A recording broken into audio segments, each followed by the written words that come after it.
चलिए तो आज के ऑनलाइन लाइव क्लास में आप सबों का स्वागत है। आज 10th इकोनॉमिक्स के इकाई 3 का जो पॉइंट है आपका प्रमुख साख पत्र वो बताएंगे। तो इसको जानने से पहले आप साख पत्र जानिए क्या होता है। साख पत्र उस कागज से बने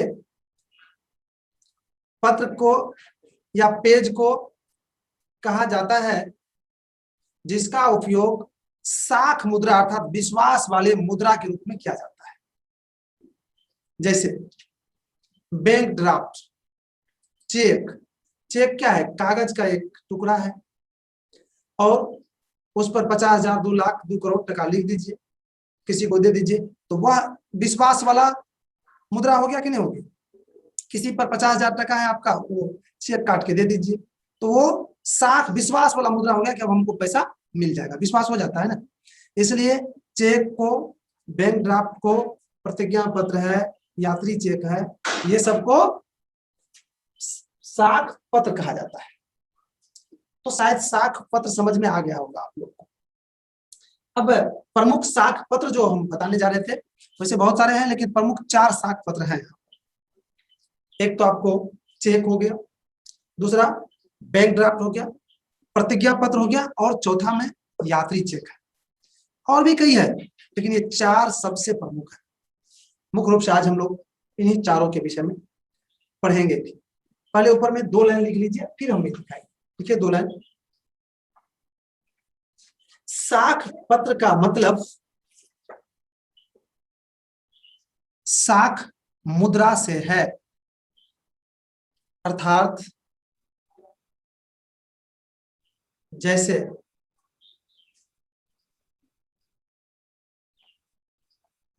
विनिमय के साधन को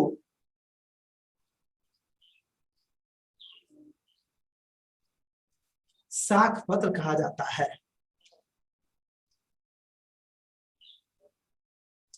प्रमुख साख पत्र निम्नलिखित है। 1 नंबर में लिखिए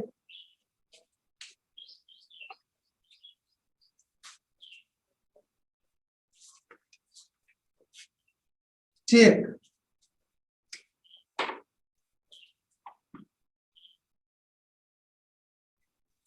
2 नंबर में लिखिए बैंक ड्राफ्ट,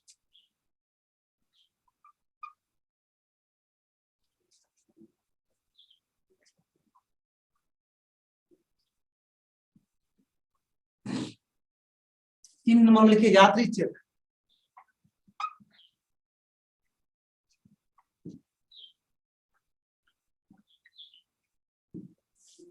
4था में लिखिए प्रतिज्ञा पत्र,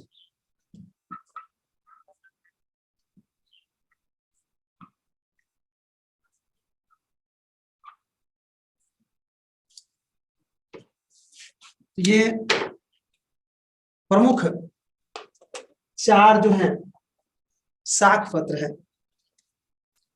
इन चारों को हम लिखाने से पहले इसको बताना चाहते हैं और आपसे डिस्कस करना चाहते हैं। जी ध्यान से सुनिएगा। चेक सभी सुने भी होंगे और देखे भी होंगे, कुछ लोग तो इसका उपयोग भी किए होंगे, और आज उसी को परिभाषित करने जा रहे हैं। बहुत मुश्किल होता है, नहीं होगा तो आप चेक कर लीजिएगा। सब लोग जानता है चेक, उपयोग भी करता है, लेकिन उसको जो परिभाषित करने की समय आती है तो फिर बहुत सोचना पड़ता है कि आखिर चेक है क्या। और आज आप लोग निश्चित रूप से जान जाएंगे कि चेक क्या है। बहुत प्रचलित साख पत्र है जिसका परिभाषा जानने से आपको थोड़ा सा मन प्रफुल्लित जरूर होगा। सुन लीजिए चेक क्या है। बैंक द्वारा जारी किया गया वह साख पत्र जिसके माध्यम से खाताधारी बैंक को यह आदेश देता है कि इसमें अंकित राशि अंकित व्यक्ति को दे दिया जाए। सुन लीजिए, मैंने फिर से क्या कहा। मैंने कहा बैंक द्वारा जारी किया गया वह साख पत्र जिसके माध्यम से खाताधारी, जिसका खाता बैंक में, खाताधारी बैंक को आदेश देता है, उसमें अंकित राशि अर्थात जितना पैसा लिखे हैं अंकित व्यक्ति को, उसमें नाम भी लगता है व्यक्ति का, तो अंकित व्यक्ति को आप दे दीजिए। शायद क्लियर हो गया कि चेक एक तरह से खाताधारी द्वारा बैंक को दिया गया आदेश पत्र होता है, जिस पर लिखकर खाताधारी बैंक को आदेश देता है कि मेरे अकाउंट में जो पैसा है उसमें से जिस व्यक्ति का हम चेक में नाम लिख रहे हैं उस व्यक्ति को आप दे दीजिए। तो शायद आप चेक समझ गए होंगे। अब दूसरा है बैंक ड्राफ्ट। जी, बैंक ड्राफ्ट का भी नाम सभी सुने होंगे और इसका उपयोग थोड़ा कम लोग किए होंगे। बैंक ड्राफ्ट क्या होता है मेरे भाई, वो सुन लीजिए, और इसकी जरूरत कब पड़ी ये भी सुन लीजिए। जरूरत तब पड़ी जब आपका अकाउंट, आपका खाता बैंक में नहीं है, या फिर आप दूसरा बैंक में पैसा भेजना चाहते हैं। दोनों कंडीशन में, खास करके जब आपका अकाउंट बैंक में नहीं है और आप किसी को बैंक में ही पैसा भेजना चाहते हैं। जैसे यह मुख्य रूप से तब स्थिति उत्पन्न होती है जब कोई फॉर्म इत्यादि, अब तो ऐसे ऑनलाइन पेमेंट हो जाता है, पहले ऑनलाइन पेमेंट नहीं होता था, चाहे सरकारी हो कि गैर सरकारी। जब रोजगार है तो फॉर्म निकलता था, वैकेंसी निकलती थी, तो उसमें फी होता था और फी देने के लिए बैंक ड्राफ्ट मांगा जाता था, और वह जिस बैंक का नाम देता था उस बैंक से के नाम से बैंक में जाके आप उतना पैसा जमा करते थे, और फिर वह एक कागज का एक बैंक ड्राफ्ट नाम से एक आपको साख पत्र देता था, और उसको एनवेलप में देके उसको भेज दिया जाता था। तो जैसे ही बैंक में जमा करता था उससे तुरंत उसको पैसा मिल जाता था। यही था बैंक ड्राफ्ट। अब सुन लीजिए बैंक ड्राफ्ट क्या है। बैंक ड्राफ्ट एक ऐसा साख पत्र है जिसके माध्यम से एक बैंक अपनी दूसरी शाखा को, अपने दूसरे बैंक को, दूसरा बैंक मतलब अदर नहीं, अपने ही दूसरा बैंक को, जैसे कि एसबीआई सुपौल में भी है, मधेपुरा में है, कटिहार, बंगाल, बहुत जगह है। तो अगर सुपौल में आप बैंक ड्राफ्ट बना रहे हैं तो यह अपने दूसरे शाखा को, अर्थात जहां पर आप कहेंगे कि उसको रुपया देना है, तो उस शाखा यह आदेश देगा कि इसमें जितना पैसा हम लिख रहे हैं उतना पैसा इस व्यक्ति से हम यहां ले लिए हैं, अतः इसमें जिस व्यक्ति का नाम हम लिख रहे हैं उस व्यक्ति को आप पैसा दे दीजिए वहां।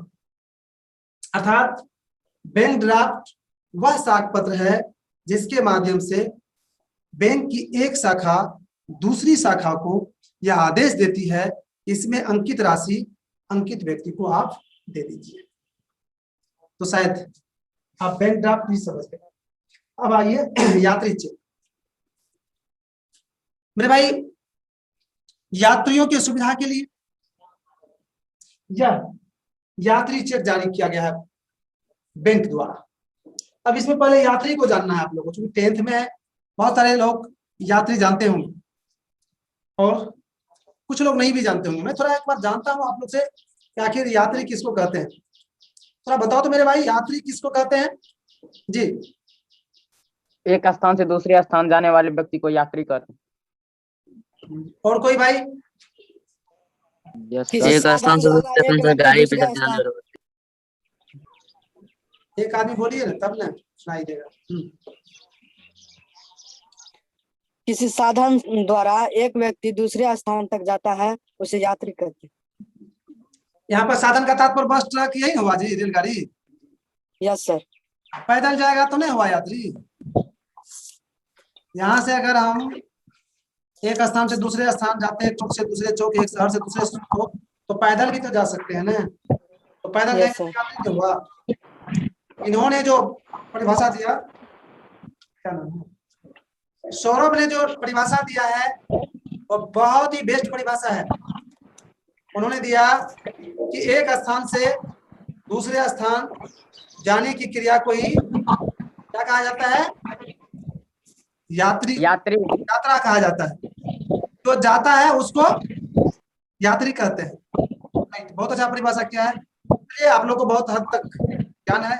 एक भाई को देख लेते हैं, मेरे भाई क्या नाम है इसका, राकेश।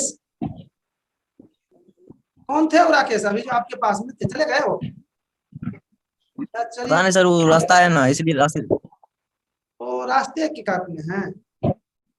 अच्छा कोई बात नहीं, वो तो ऐसे गोमार में थोड़े कोई नहीं बैठ सकता। 2 4 5 10 आदमी बैठ सकते हैं, थोड़े बैंडेड है, नहीं बैठ सकते हैं आप। समझ में आ रहा है राकेश, हम जो कुछ बोलते हैं? Yes sir. नेट उठ रहा था वहां पर यहाँ? कभी कभी सर बंद हो जाता है, लेकिन आज चलता है। देखो अब क्या सरकार की क्या रिजल्ट होती है, बहुत जल्दी कुछ डिसीजन होने वाला है। वैसे कोरोना की जो रफ्तार थी बढ़ने की उस तरह से कम हुई है, इससे आशा जगह है। लगता है कि फिर से आप लोग को ऑफलाइन पढ़ाने का हमको अवसर मिलेगा, इसलिए जब तक सरकार की अनाउंस नहीं होती है तब तक पढ़िए इस पर। तो चलिए हम यात्री चेक बताने जा रहे थे आप लोग।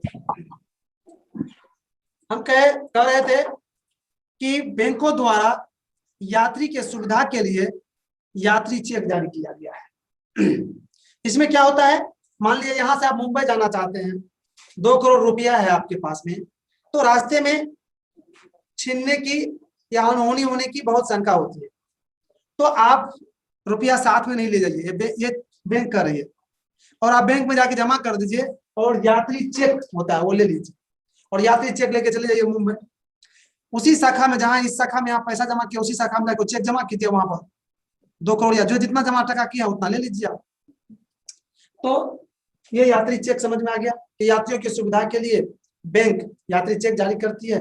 इसके अंतर्गत यात्रा करने वाले लोग बैंक में जाकर निश्चित रकम जमा करके उतना का चेक ले सकते हैं, और गंतव्य स्थान पर पहुंचने के बाद उसे जमा करके पुनः नगद प्राप्त कर सकते हैं। प्रतिज्ञा पत्र, इसको गोगोर में कहते हैं स्टाम्प पेपर, सुने होंगे। अगर किसी के कर्ज या किसी भी तरह की बात विवाद होता है तो कहता है स्टाम्प पेपर लाइए, और उस पर लिख देता है ब्याजें देने, खासकर ब्याज देने वाला जो है ये इस पेपर का खूब उपयोग करता है, सरकारी पेपर होता है, और इस पर लिख के यह दावा करता है कि हमने जो कर्ज लिए हैं यह निश्चित समय पर ब्याज सहित वापस कर देंगे। और लोग कर्ज देने वाले को यह विश्वास हो जाता है कि प्रतिज्ञा पत्र पर लिख दिया है अतः ही देगा ही। साथ ही साथ कर्ज जो लेता है उसको भी भय रहता है कि मैंने प्रतिज्ञा पत्र पर लिखा हूं, अतः अगर हम नहीं देंगे सही समय पर तो इस पत्र का बहुत वैल्यू है, हमें सजा मिल सकती है, हमें कानूनी शिकंजा में फंसाया जा सकता है। तो शायद आपने प्रमुख साख पत्र जो 4 थे उसको समझ गए। अगर इसमें किसी तरह का सस्पेंस है आपको तो एक बार क्लियर कर लीजिए, फिर हम इसको आप नोट कराएंगे। जी एक बार पूछिए, तो कोई किसी भी तरह के डाउट है तो आपके मन में? यात्री चेक खो जाएगा तो? खो जाएगा तो उससे आपको कोई हानि नहीं है। एक निश्चित समय होता है, बैंक में एप्लीकेशन लगाना पड़ेगा, और फिर एप्लीकेशन लगने के बाद छानबीन के बाद फिर आपको पैसा रिकवर हो जाएगा, अर्थात जिस बैंक में पैसा जमा किए हैं या तो वहां से ले सकते हैं या फिर से आएगा चेक आप ले सकते हैं। जी सर बैंक ड्राफ्ट फिर से समझा दीजिए तो। बैंक ड्राफ्ट एक ऐसा साख पत्र होता है जिसके माध्यम से एक वो बैंक अपना दूसरा शाखा को आदेश देता है कि इसमें अंकित राशि अंकित व्यक्ति को आप दे दीजिए। मान लीजिए सुपौल के एसबीआई में आप पैसा जमा किए और आपको सहरसा में जाना है, सहरसा में किसी व्यक्ति के पास पैसा भेजना है, तो यहाँ पर जमा किया और वो जो बैंक ड्राफ्ट आप सहरसा भेज दीजिए, सहरसा के एसबीआई में जमा करेगा तो वहां पर पैसा मिल जाएगा उसको। यह है बैंक ड्राफ्ट। इसमें खाता आपका रहना कोई जरूरी नहीं है, जमा कर पैसा देने वाले का खाता रहना जरूरी नहीं है, सिर्फ जो व्यक्ति के पास पैसा भेज रहे हैं पैसा उसका खाता रहना आवश्यक है। सर प्रतिज्ञा पत्र आदि मतलब? प्रतिज्ञा पत्र ने बताया कि स्टाम्प पेपर। तो चलिए तो सर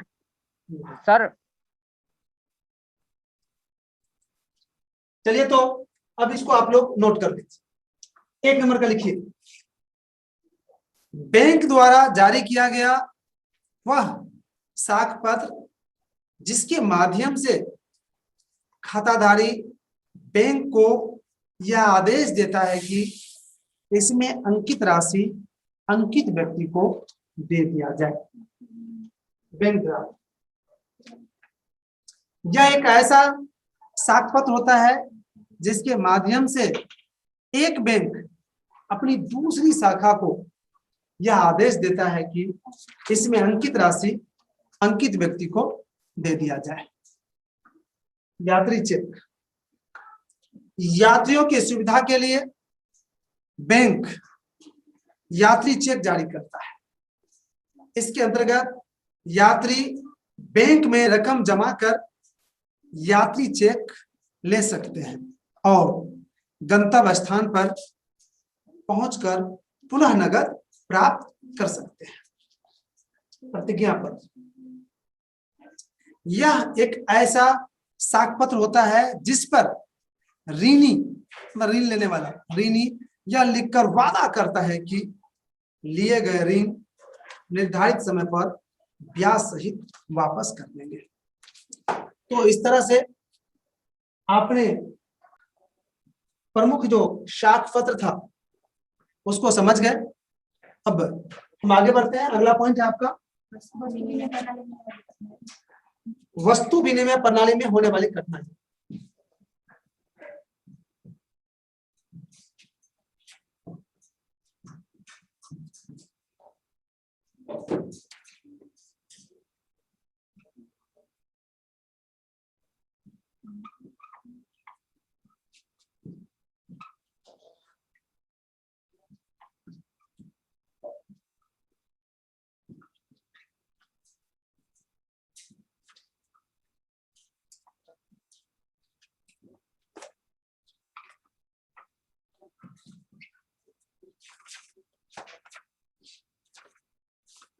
जी एक बार सुन लीजिए, हमने इससे पहले बताया था कि वस्तु विनिमय अर्थात वस्तु से वस्तु का देना, कहीं पर गेहूं दिए या चावल उसके बदले में लिए, इस तरह का जो विनिमय होता है इसको कहते हैं वस्तु विनिमय।